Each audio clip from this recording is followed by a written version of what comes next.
Update AITAH for not being excited. My sister is having a new baby when I still have custody of her first. Hi, I noticed a lot of people either DM'd me asking for updates or put the update me thing in the comments, so I thought I would come and post one. I was really touched by people sharing their personal experiences in the comments as well, so I just wanted to respect that by providing closure on this. If you would consider this closure, anyway, onto the update. First, my husband told Danny about the baby.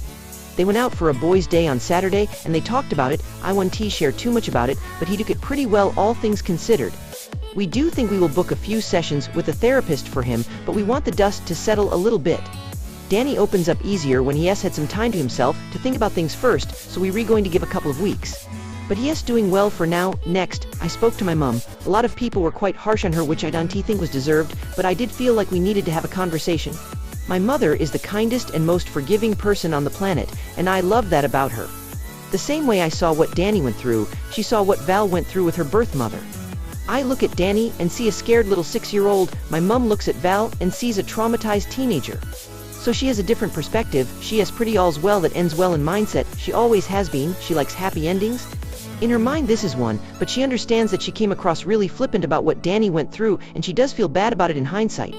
She adores Danny, so me laying it out for her all over again really affected her, and she saw where I was coming from being upset. She did say she still hopes that Val is a better mother to her new baby, and at least we can both agree on that. Finally, I spoke to Val.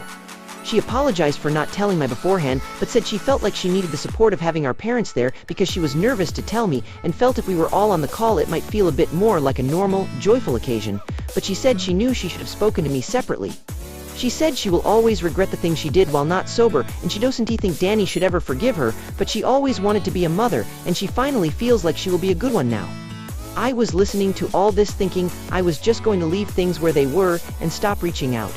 But then she basically said after everything, I want her to be happy, and here's where I have to admit to maybe being a bad person, but viscerally, I wanted to answer no. And I realized the answer is actually no. I didn't want Val to be happy. I want her to be sober and healthy, and I guess to have moments of happiness. But when I think of her living a happy life, I know that isn't what I would choose for her. I know that makes me a bad person, and I am actually okay with that. People can judge me, I don't care. Because they didn't have to walk into some dingy government building and see a child with bones sticking out of his t-shirt, scared of every loud noise, and take him home and watch him hide cold fries under his mattress in case there wasn't food to eat tomorrow. They didn't have to teach a 6-year-old the alphabet. They didn't have to look at him crying for his mother and figure out how to tell him you don't know where she is, thinking to yourself how sad it is she is, all he cares about when she is somewhere not giving a crap what is happening to him. The worst things Val ever did, she did to someone I love beyond measure, and it's not for me to decide who deserves to be happy, but I can say I hope she is. Obviously, I didn't have all this clarity during the phone call, but I did have enough to be honest and say my family and I were not in a place where it would be possible to engage with her anymore. She didn't take this well, and a lot of stuff she has been hanging on to came up. Like how I should have tried harder to get Danny to talk to her, how she felt I wasn't present enough when she had Danny, all stuff from years ago. She called me spiteful, and her boyfriend later sent me a message saying the same, but it had to be done.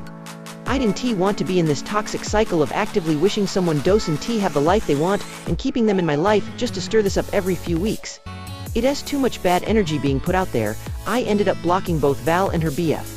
I let my parents know that we have to do separate holidays and functions from now on, and they were very understanding.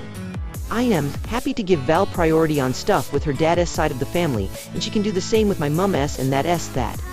My parents also promised not to give updates unless asked, to either side. I am not really sure if I'd say this is a happy update. But I think the positive I can take from this is it made me very grateful for the family I have, and I am just going to focus on being the best mother and wife to them that he can be. Thank you again to everyone who commented, and if I've left anything out, feel free to let me know.